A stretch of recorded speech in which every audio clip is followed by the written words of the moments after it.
Her words hit harder than any slap. At her birthday party with 20 people watching, my sister looked right at me and said, "She's the family failure. She didn't even bring a gift." People laughed. My mother didn't stop her. My father looked at the floor. Even my 9-year-old son heard her. He tugged on my arm, asking why Aunt Lena was being mean. I didn't say a word. I smiled. Then I reached into my bag and handed Lena an envelope. She opened it, read what was inside, and her face drained of color. Her knees buckled. She actually dropped to the floor. The room went silent. You could hear glasses clink in the distance. No one spoke. And that was the moment everything changed. I didn't want to go to the party. Not because I didn't love my sister, but because I knew what it would be like. Her parties are always a show.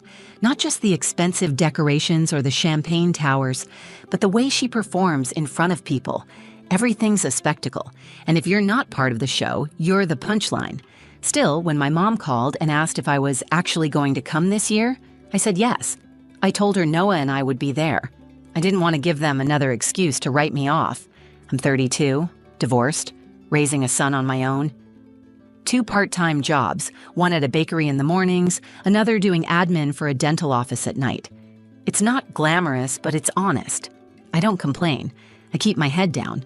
I've learned how to make $5 stretch like 20, and I've gone without new clothes or weekends off, so my son never feels like he's going without.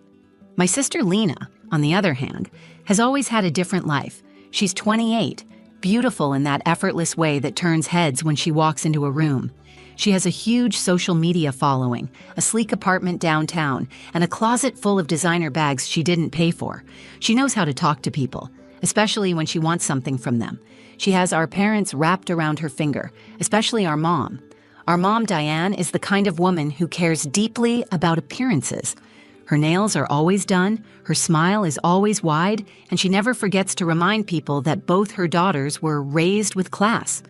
But in her eyes, only one of us has lived up to that. My dad, Richard, is quieter. He mostly avoids conflict. When things get tense, he disappears into his phone or pours another glass of wine. He's never been cruel to me, but he's never stood up for me either. And then there's Noah, my world. He's 9, with a heart bigger than most adults I know.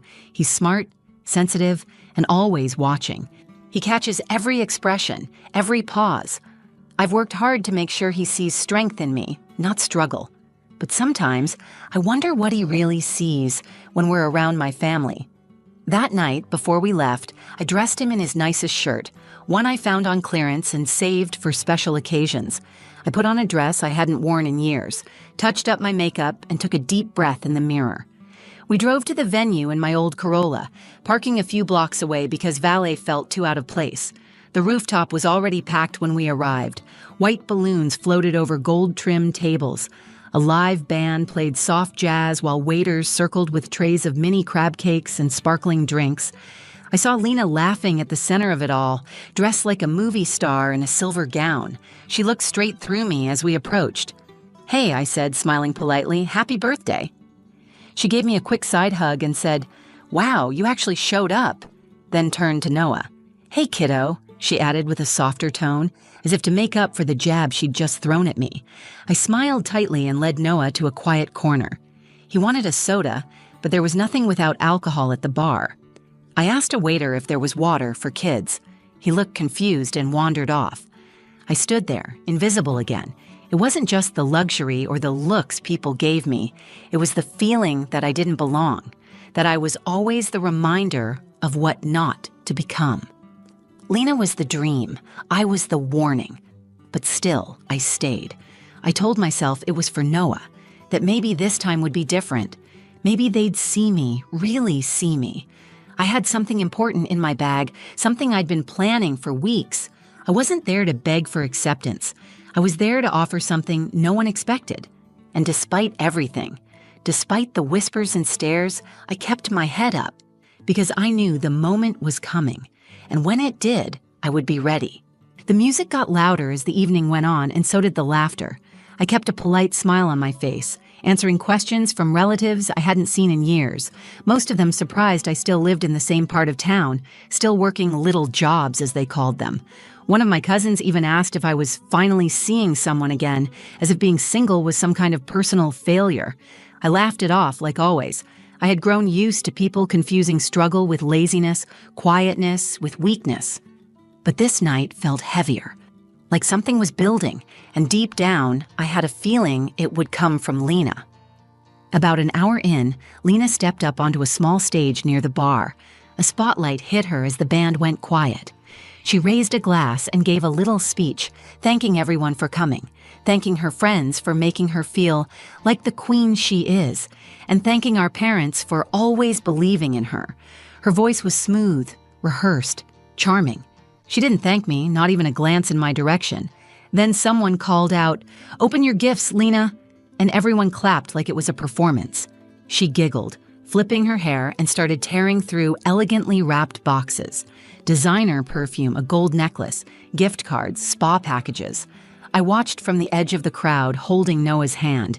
He was getting tired, leaning into me. I told him we'd leave soon, just a few more minutes. Then Lena held up the plain white envelope I had handed her when we arrived. It looked painfully ordinary in her perfectly manicured hands. "What's this?" she said, turning to the crowd. "Oh, it's from Ava." People turned to look at me. I felt the heat crawl up my neck. She waved it in the air like it was some kind of joke. "Guess she couldn't afford wrapping paper," she said, laughing. A few guests chuckled. My stomach sank. "She probably couldn't afford a gift," she added, louder this time, making sure the whole room heard. That's when the laughter turned sharp. It echoed off the rooftop, bounced off the walls, landed right on my chest. My mother laughed along, softly, nervously, but she didn't stop her. My father looked away, pretending to check his watch. He couldn't even meet my eyes. Noah looked up at me with wide, confused eyes. "Why is she saying that?" he whispered. I bent down and whispered, "It's okay. She just doesn't understand." But something in me cracked. Not anger, not quite sadness. It was something different, a quiet strength, a voice inside me that finally said, "Enough." I let go of Noah's hand, walked through the crowd without saying a word, and stepped right in front of Lena. I took a deep breath and smiled. "If you're going to open it, go ahead," I said. She looked a little thrown off by my calmness, but smirked and ripped it open dramatically, clearly expecting a card or maybe a handwritten note. But what she found instead stopped her cold. Her eyes scanned the check in disbelief, then the letter, then the check again.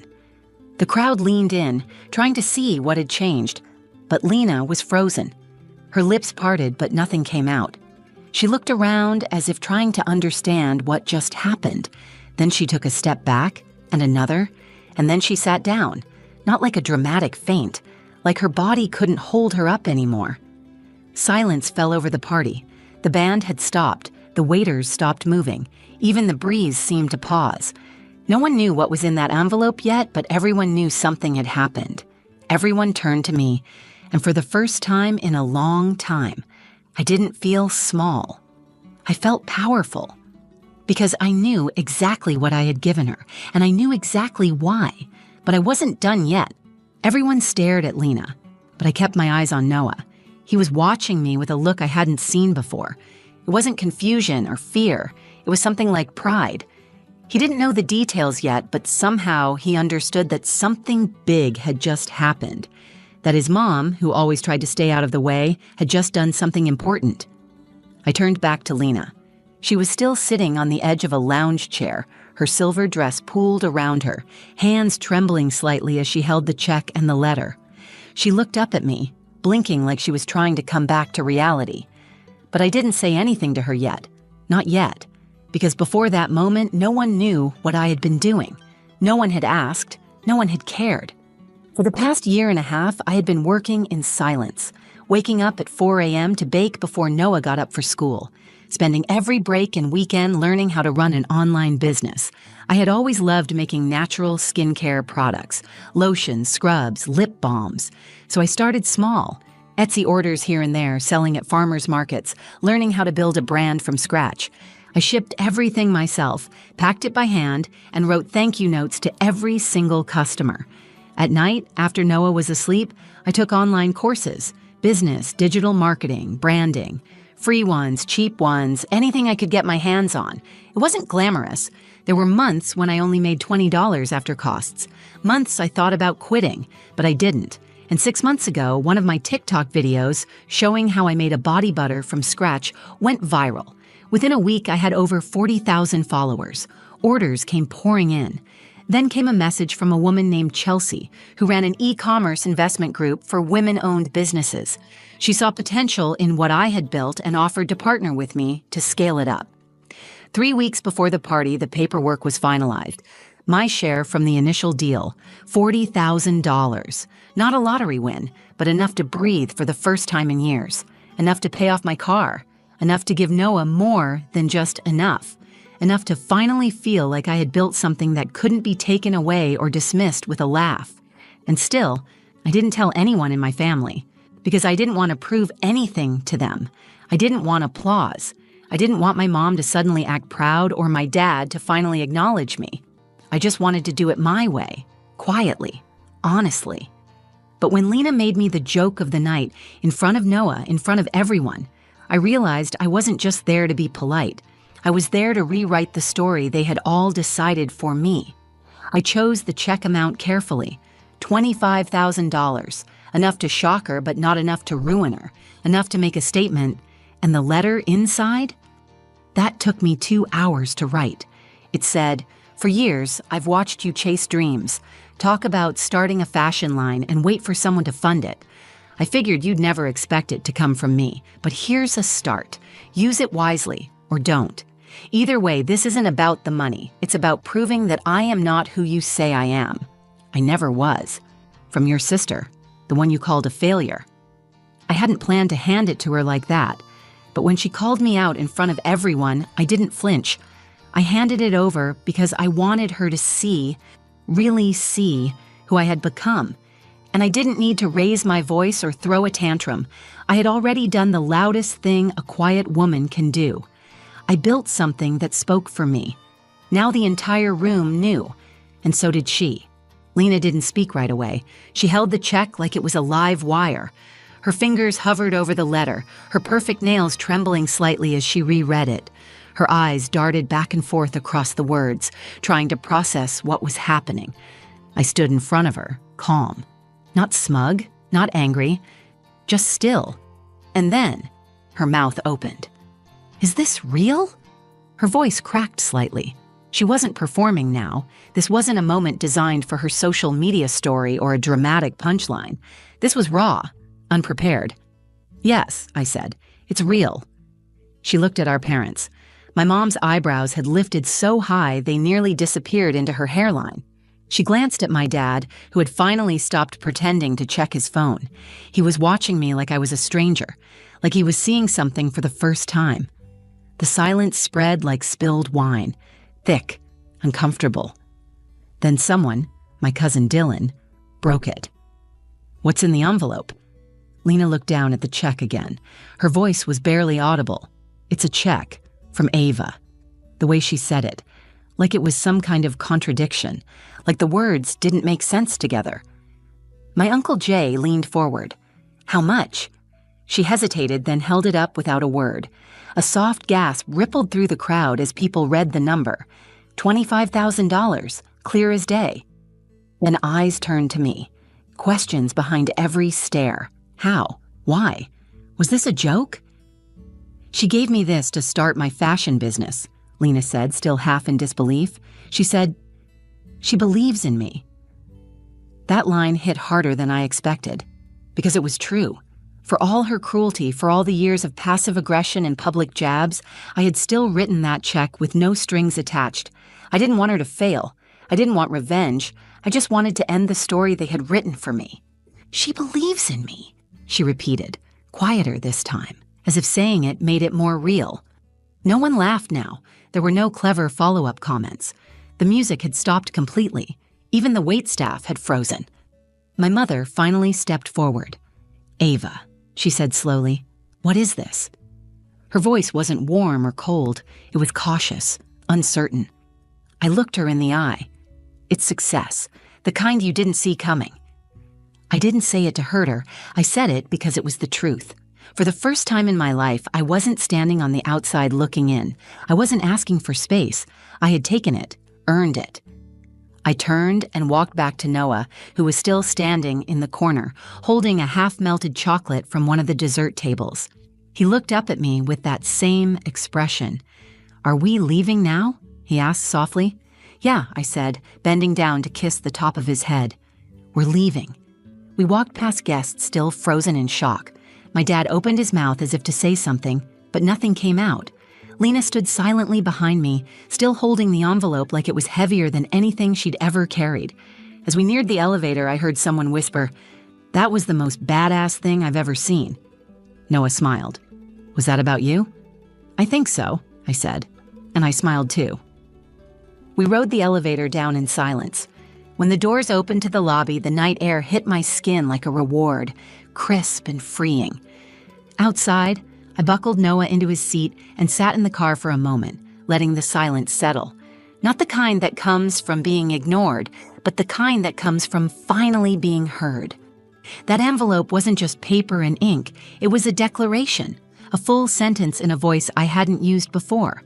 I wasn't the family failure. I was the one who refused to quit, the one who built something real when no one was looking. And finally, they saw me. The next morning, my phone was unusually quiet. No passive-aggressive texts, no group chat notifications, no vague family updates or forwarded memes from Mom, just silence. And it felt good. I made pancakes for Noah and let him add way too many chocolate chips. We ate in our tiny kitchen with the sun pouring in through the window, and for the first time in a long time, I wasn't anxious about what came next. I wasn't bracing for judgment or rejection. I wasn't trying to prove anything to anyone. I had already done that. Around noon, I got a message from Lena, just one sentence. "Can we talk?" I stared at it for a while. Not because I didn't want to respond, but because for once, I had the power to choose how the story continued. Not out of fear, not out of obligation, but from a place of clarity. I waited a few hours before texting back. "Sure, but not today." That night, I got a call from Uncle Jay. He didn't ask questions. He didn't dance around it. He just said, "I'm proud of you." And then, after a pause, it was about time someone made them all look in the mirror. It was the only call I answered.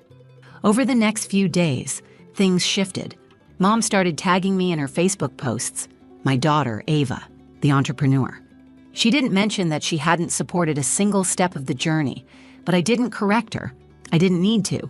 Dad called once, said he was sorry for not speaking up that night. I told him I understood, and I meant it. He was never the loud one. He was the one who hid behind the noise, but the biggest shift came in the smallest moment. Noah came home from school a few days later with a handmade card. It was construction paper, crooked edges, glued with glitter that would never come out of the carpet. On the front, in his 9-year-old handwriting, it said, "My mom is a boss." Inside, he'd drawn me holding a giant check and a superhero cape. I cried in the car after I dropped him off the next morning. Because no check, no viral video, no business deal could touch that feeling.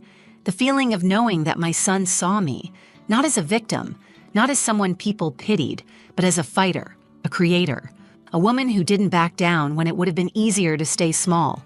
That moment at the party didn't fix everything. Lena didn't become a different person overnight. She's still herself, dramatic, sharp, and used to being the center of attention. But the next time we saw each other, she was different. Quieter, maybe even humbled. She didn't say sorry the way I dreamed of hearing, but she did hand me a small package. Inside was a gold bracelet. It wasn't expensive, but it was real. The tag read, "To the strongest sister I know." We didn't hug, we didn't cry, but something between us shifted. Not erased, but altered. For the first time in years, it felt like we might actually learn how to coexist. Maybe not as best friends, but as women who finally saw each other as equals. I don't think my family will ever forget that night. Not because of the check, but because, for once, the girl they underestimated stood tall and spoke volumes without ever raising her voice. Here's what I've learned. You don't have to scream to be powerful. You don't need validation to be valuable. And you don't have to wait for permission to succeed. Sometimes the people who doubt you the most are the ones who gave up on their own dreams. And sometimes, the kindest thing you can do for yourself is to stop shrinking so others feel comfortable. Because your success is not an apology, it's a statement. And sometimes all it takes to change everything is one envelope, one truth, and the courage to hand it over with a smile. If this story moved you, even just a little, do me a favor. Like the video so more people who need this message can find it. Share it with someone who's ever been underestimated, overlooked, or silenced. Drop a comment and tell me, have you ever had your own envelope moment? I read every single one, and if you haven't already, subscribe to the channel for more real, raw stories like this one. Because you never know who needs to hear the truth today. Thanks for watching, and remember, your voice matters, even when you whisper.